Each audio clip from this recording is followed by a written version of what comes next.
recently. Now, I guess I'll ground us in a little history to talk about, we would have had light rail here now, as you may recall, 40 years ago, had the voters continue with the Ford Thrust Initiative. And I think it's very important to ground us because what we're doing now, we do not want to find ourselves in that predicament again. We cannot make the same mistake today. We know that the voters approved the significant expansion back in 2016, and quite honestly, we have a responsibility to deliver on that promise. As we grapple with the cost increases that we discussed at last week's meeting, we need to be very transparent about the realities we're confronting and our path forward, with estimated costs for ST3 program to have increased 20 to 25%.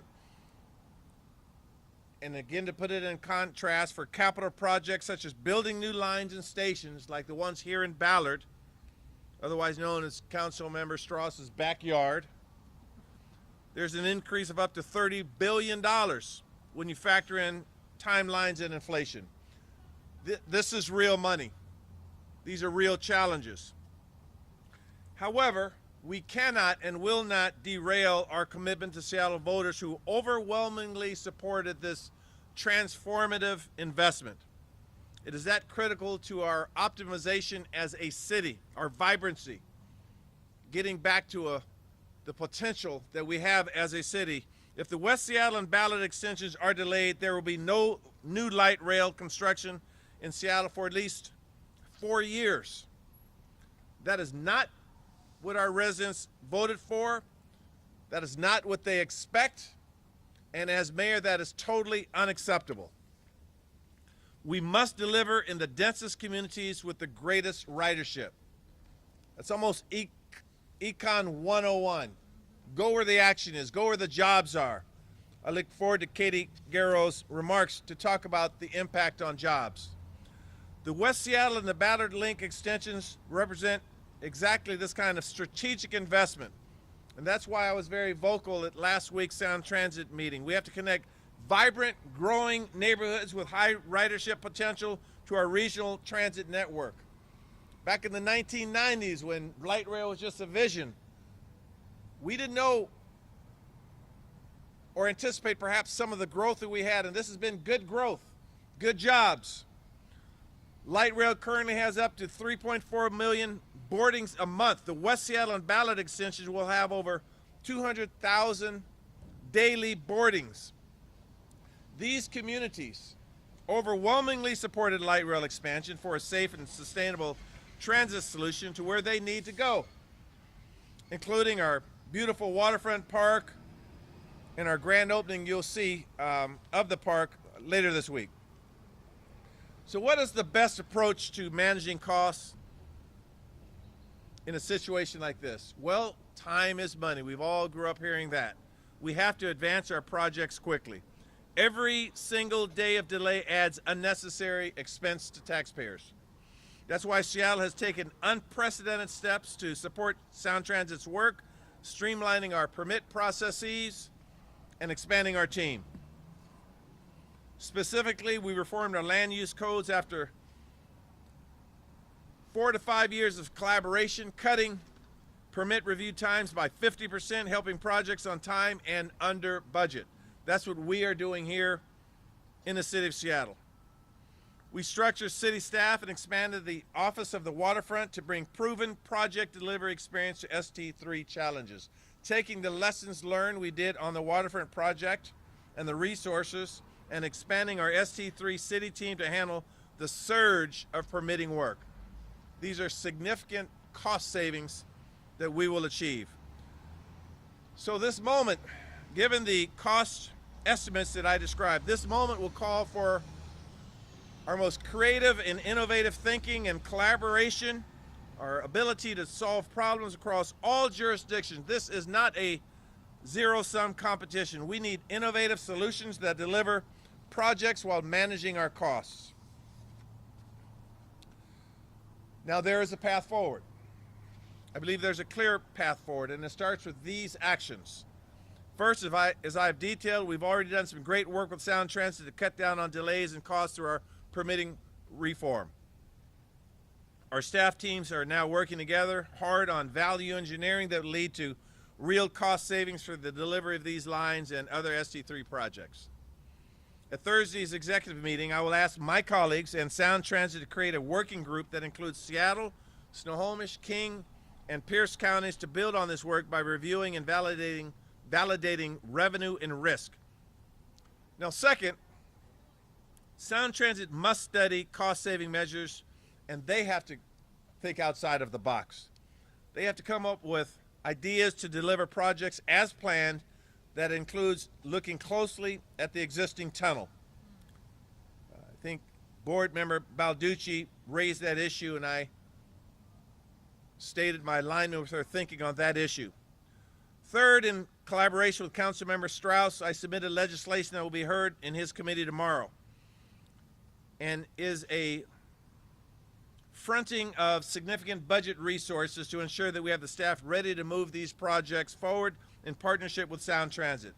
Now, this should be clear evidence, obvious evidence that Seattle is all in to support the West Seattle and Ballard link extensions. Finally, the Sound Transit Board needs to advance the spine and Seattle projects concurrently. This is critical.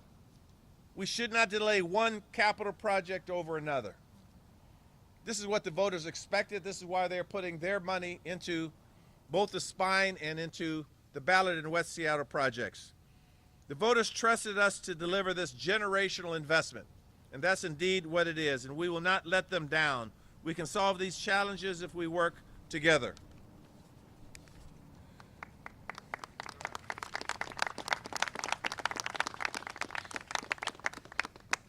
Hey, who started that clap? That was right on time. All right, Councilmember Mosqueda has always had my back. As long as I've known her, she had my back. Where were you, Dan Strauss? You're going to hear from some speakers now. You're going to hear first from City Council Member Dan Strauss, District 6, representing, of course, Ballard, where we are today. But I'm very proud to have the leaders standing with me, sort of singing the same song. That Ballard and West Seattle, we realize, are areas that, yes, we have challenges, but these are the types of investments that helps us with these challenges. Job centers, growth, good neighborhoods, people getting from A to B. This is sort of us at our best in terms of transportation strategy. So next, you'll hear from City Council Member Dan Strauss for District 6. Dan, come forward. Thank you, Mr. Mayor. Good morning. My name is Councilmember Dan Strauss. I'm elected by the people of Magnolia, Fremont, Finney, Green Lake, Greenwood, Crown Hill, Ballard, and many other micro neighborhoods, and I represent the entire city of Seattle. As a Sound Transit board member, I represent our entire city on that board, as well as the regional interests that impact everyone in the Sound Transit region. Thank you for coming to Bergen Place. You know, as we go through this conversation today, I think about how things have changed. When I was growing up, a 6-story apartment in Ballard was unheard of. This park that we were at, Bergen Place, had a big blue canopy over it, and that building was a single resident occupancy hotel. This park had a very different feel than it has today, where that canopy has been replaced by art, and it just has a very different feel. So as the mayor said, Sound Transit has the funding available to deliver all of its programs in the short term. And without changes to operations and capital delivery, costs will overrun by the time we are supposed to reach Ballard. Sound Transit is now working to achieve cost savings. They've already hired national experts, and they are improving capital and service delivery by including new and best practices in building light rail and operating light rail. But savings and efficiencies cannot save $30 billion by the time we need to reach Ballard. Tomorrow, we as the city of Seattle take the next step. And when I say next step, I mean the first step was merging our departments to be with the Office of the Waterfront, because they have already delivered on state level, state size investments in our city. The second was to streamline our permitting to make sure that our permitting system is not delaying and in fact improving Sound Transit infrastructure in our city. And now we are hiring the staff to get this work done. This next step is going to reduce costs and speed delivery of light rail in our city's boundaries. There's been a lot of conversation at Sound Transit about third-party funding. I sure hope that this counts. Sound Transit investments in our city have regional benefits. If we are to build the downtown tunnel, it is required for the spine to reach Everett. If we don't need to build the light rail tunnel in downtown, then we need to use our national experts that are working for Sound Transit now to ensure that our trains are able to use the single tunnel. I'm committed to delivering the Sound Transit 3 plan, and as delays have already occurred and phasing projects are under consideration, we must plan for the future. A decade ago, it was visionary to say at 15th and Market we could get downtown, or light rail would reach West Seattle. Today, it is simply an unmet need. We must plan for a future where catching light rail at 15th and Market, you can go to Northgate or to downtown.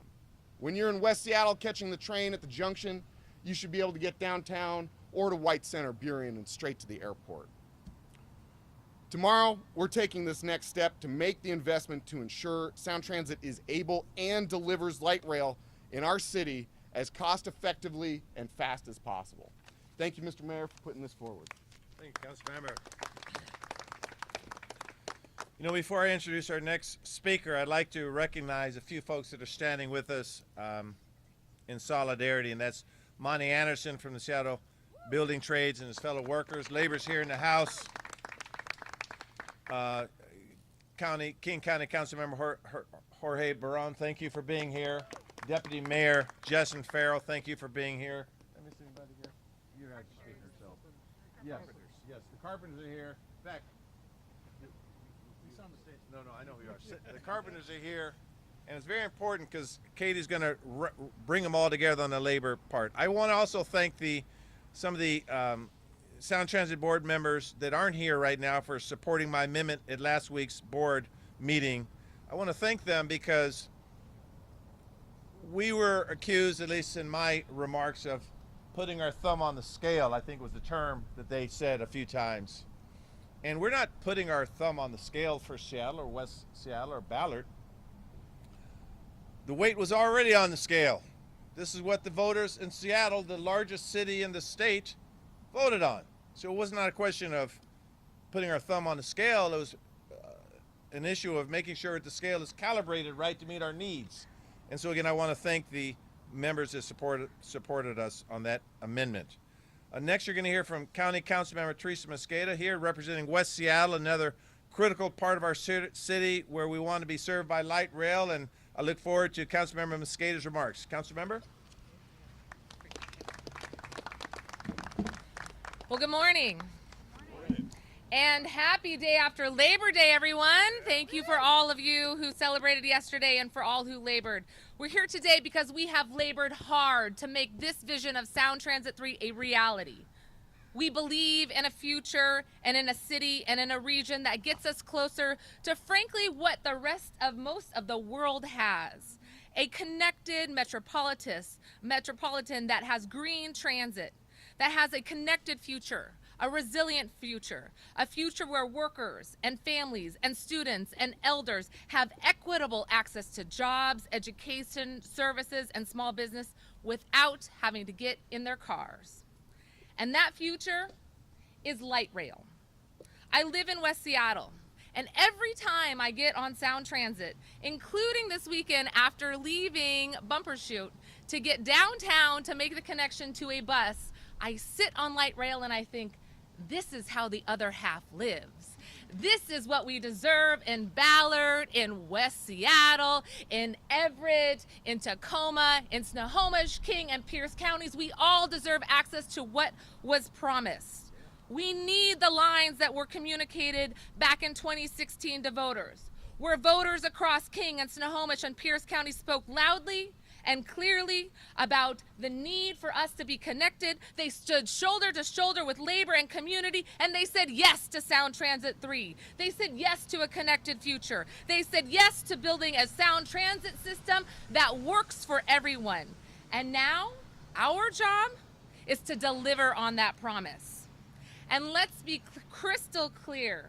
As the mayor just said, every single project in Sound Transit 3 matters. From Everett to Tacoma, from Redmond to West Seattle and Ballard, every line is essential. And here in Seattle, these projects aren't just essential and important, they are urgent. These are the communities and residents who are ready and waiting, who voted and are begging to ride these lines. Seattle is growing faster than almost any other city in the country. Our population is booming. This year we surpassed 800,000 people and counting. Councilmember Barron representing this district and myself representing District 8 in West Seattle, we also represent these communities.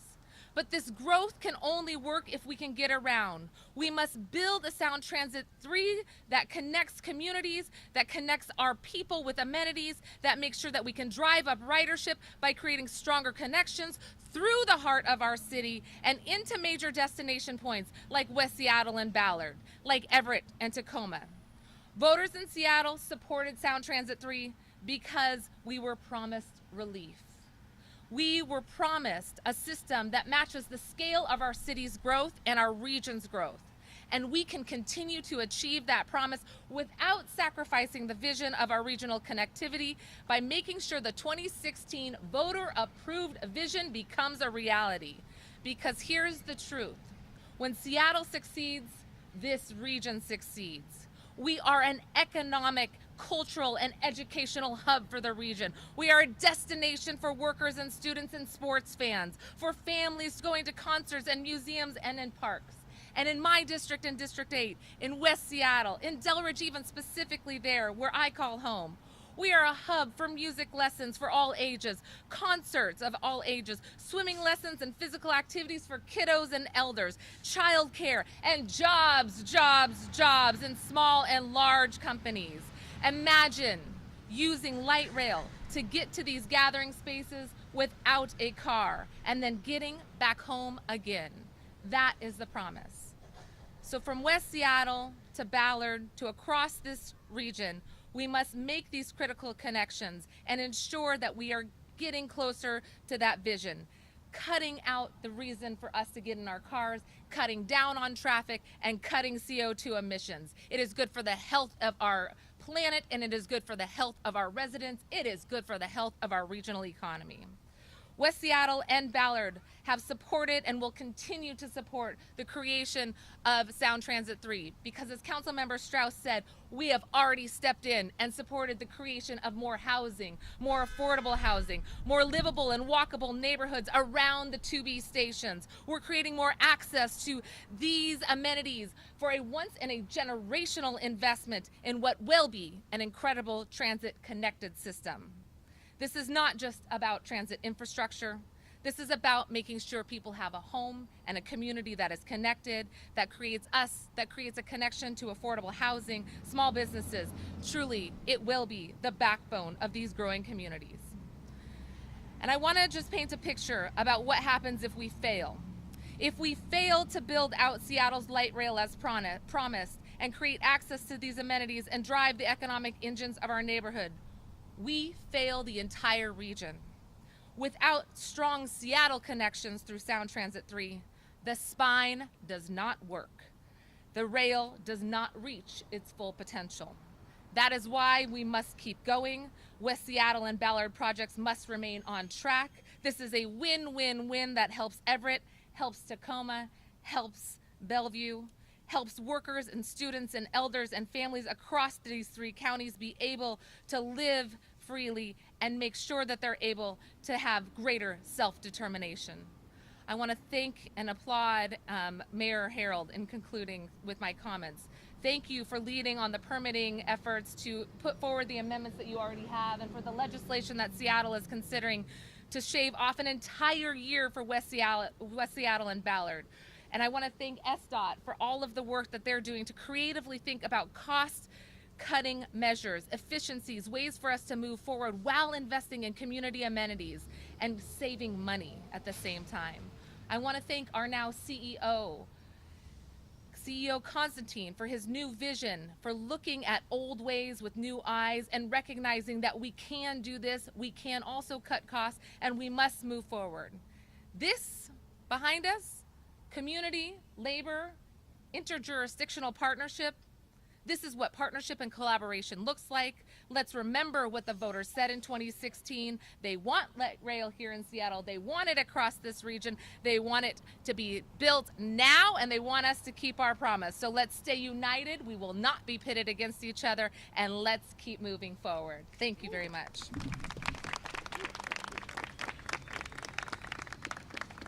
Let the headline say, Councilmember Mosqueda brought the fire. I was told to bring the fire. I brought the fire. Well stated. This work cannot be done without community transportation advocates, regional advocates. And before I introduce our next speaker, I apologize, Council President Sarah Nelson, I didn't recognize you. Thank you for being here. We look forward to your leadership on these projects as well. And you're going to hear next from Kirk Hovenkotter, Executive Director of Transportation Choices Coalition. And I think all of you, if you've been around as long as some of us have been around, his work speaks for itself, and we're very proud to have this kind of leadership in our region in the transportation sector. Kirk, please take it away. Thank you, Mayor. Thank you, Mayor, and thank you all for being out here today. Oh my gosh, this is 2 press conferences in a row. Thanks. All right, I'll just go. Thank you. I'm Kirk Hovenkotter. I'm the Executive Director of Transportation Choices Coalition. Our organization was proud to lead the ballot measures in 1996, 2008, and 2016 that expanded light rail across the Puget Sound region. Today, we see record-breaking ridership on light rail. Thousands flock to new station openings. Light rail is more popular than the Kraken or the return of the Supersonics. The excitement for these investments are palpable. The message from voters, riders, and the public is clear. Build the damn trains. Yeah. Light rail brings together the region, literally and figuratively. While the cost challenges are real, no other promise has brought together King, Pierce, and Snohomish County in the way around a shared initiative that Sound Transit has. We need to move forward together. That means that now is not the time to cancel projects. Our region needed this transit yesterday. We need to deliver on the system that people voted for and have been paying for. Moving forward together means we need to keep projects moving. The longer we wait to start building, the more these projects are going to cost. West Seattle Light Rail is ready to go. Everett and Tacoma are just shortly behind. We can start putting these workers to work this year if we want to. Moving forward together means that we're in this together as one region. In these times, with this federal administration, we have to work together. Every major infrastructure project across the country has been facing inflationary challenges. What matters is that Sound Transit is accountable, transparent, and committed to solutions. And we saw that on Thursday. People want this, the public wants this, voters want this, and riders want this. We've seen Sound Transit in this region overcome challenges to delivering light rail in the past, and Transportation Choices Coalition is going to push to ensure that we do it again. Thank you so much for your time and your consideration. Thank you.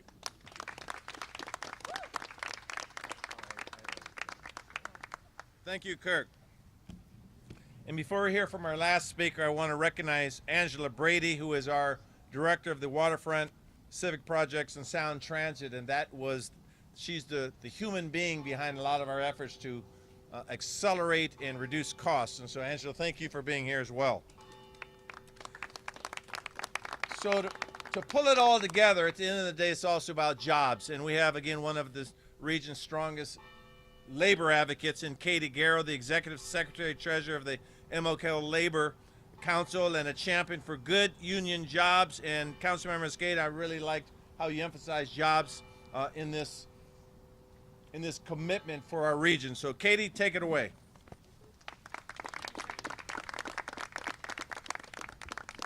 Good morning. And thank you to the members of the media who are here. Happy Labor Day to you all. Members of IATSE, IBEW, SAG-AFTRA, thank you. My name is Katie Garrow. I'm the Executive Secretary Treasurer for MLK Labor, AFL-CIO. We represent 220,000 unionized workers in 150 affiliate unions across King County. where dock workers and scientists, housekeepers, bus drivers, janitors, and construction workers.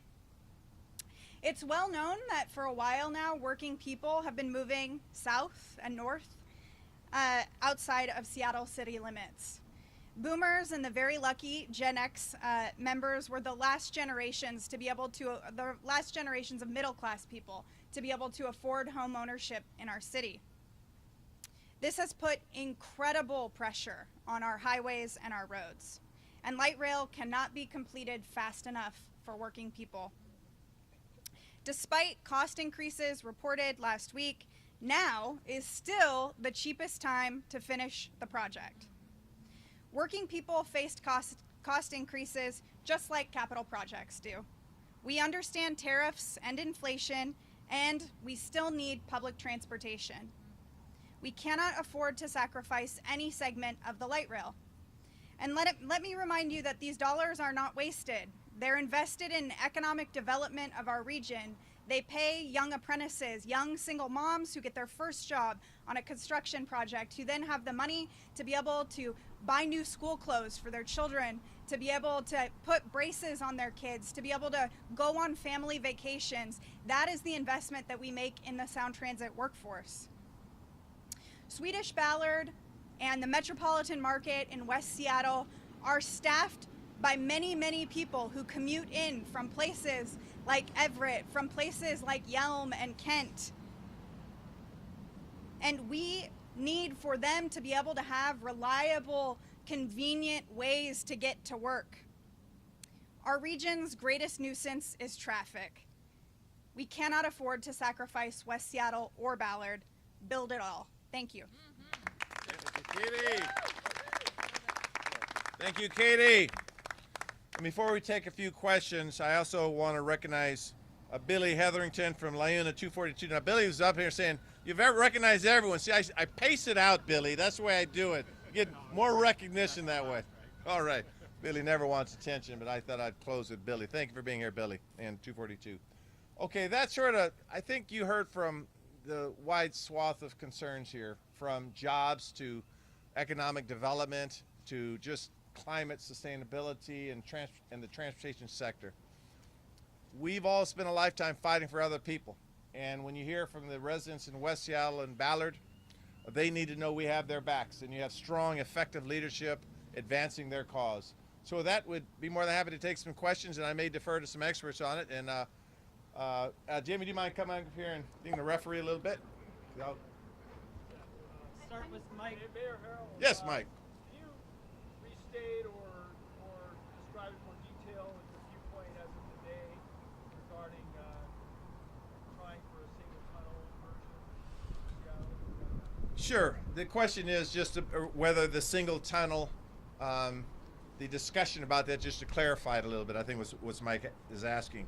So as you may recall at the board meeting last week, just during sort of general comments, board member Balducci asked the Sound Transit staff to really look at the feasibility of what it can look like given our cost challenges. And there's been no commitments made, but was certainly a strong appetite to consider what a single tunnel option or how this may all come together. And I don't know if anyone wants to add any more to that.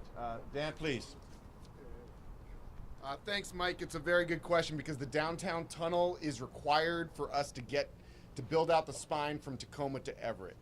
It's also a very costly endeavor. There are transit agencies around the world that use automation and different technologies to increase the number of trains that are within that tight space. The way that we operate light rail today does not allow us to increase the number of trains that are in the tunnel today. For us to be able to complete the spine, we'll need to double or triple the number of trains that are passing through downtown. So from here, Sound Transit is exploring to understand what other practices and technologies are available to us, and if they work in the city of Seattle, and if that allows us to put 2 to 3 times as many trains in the downtown tunnel, which would alleviate the need to build another tunnel.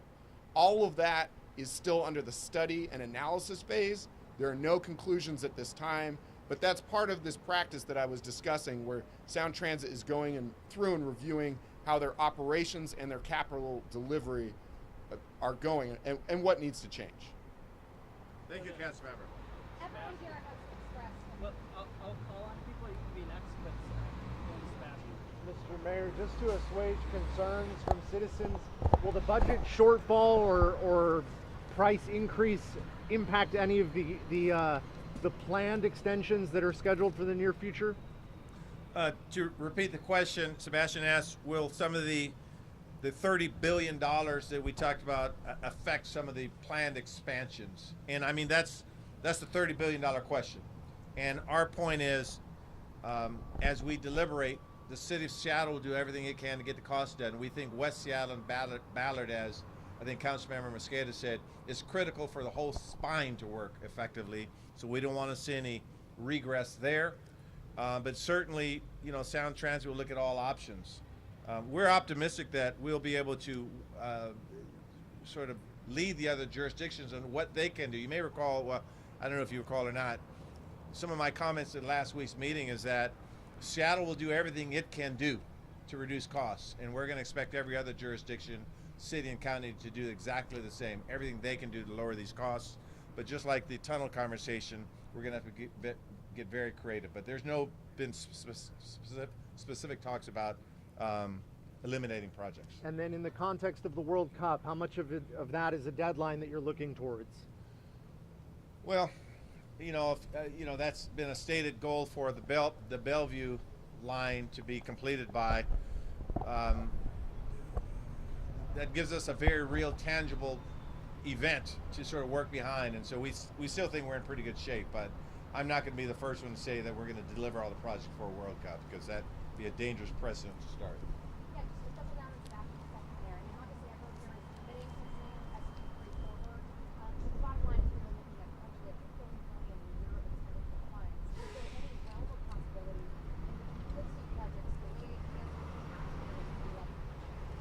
Just to repeat the question, is there any possibility projects can be delayed because of the $30 billion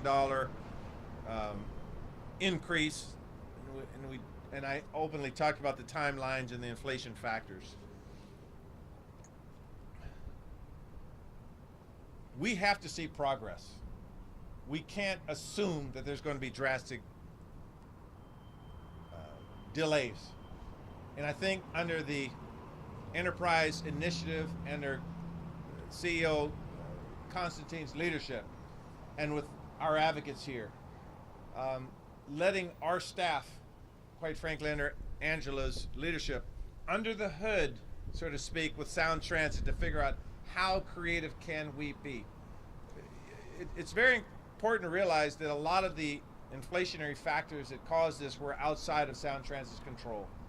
Again, our partnership with the federal government, with the state, all of other bodies of government are going to be critical. So we feel confident in moving forward, but we have to acknowledge the realities of the challenges that we have.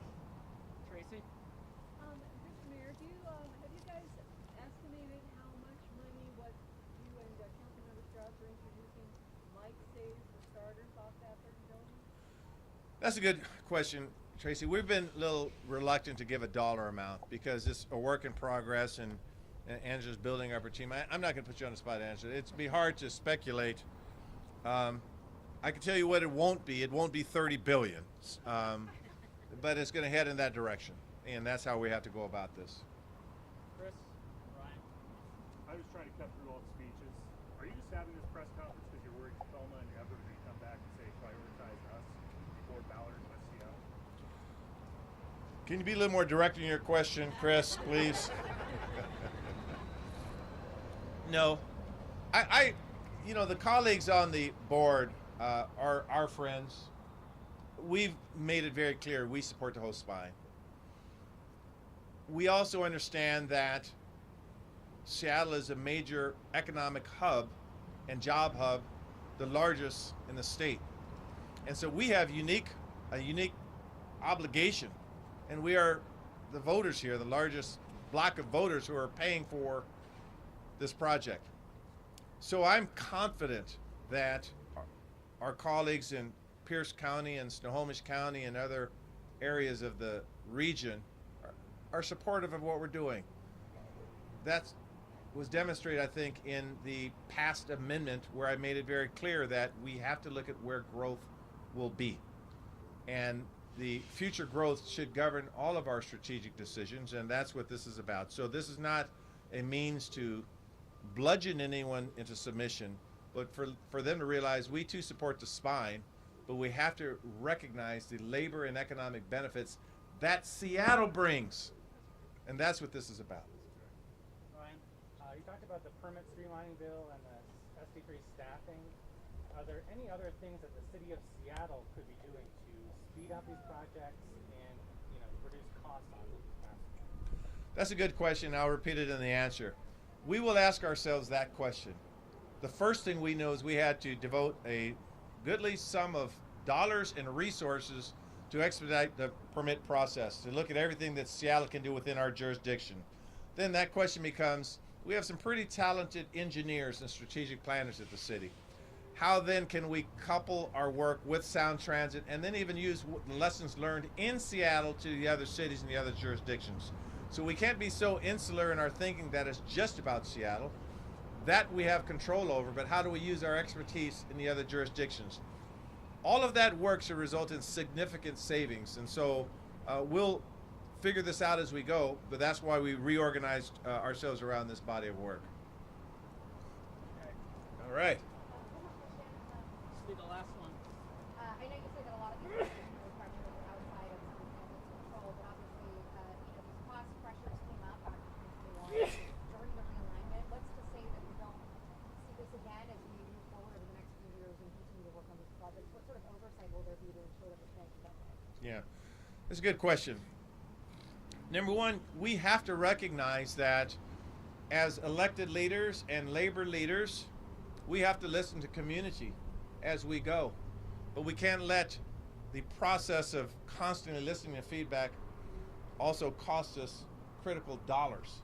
And so we cannot guarantee that there still won't be some issues moving forward, but we can guarantee that we'll be as effective and as efficient as possible in how we do this work.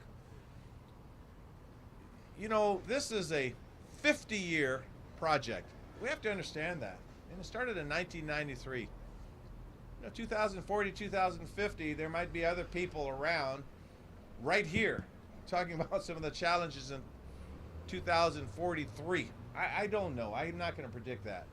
But what we can control is to be as smart as possible, and we have some of the smartest people at the table. So with that, I'll just close out the discussion by saying thank you to all of my colleagues, my passionate advocate warriors, my laborers, my labor leaders, and we're going to do this smartly, aggressively, and of course protect the interests of Seattle, and we'll always look out for the entire spine as well. And I think that's the common theme that we're seeing here today. Thank you very much.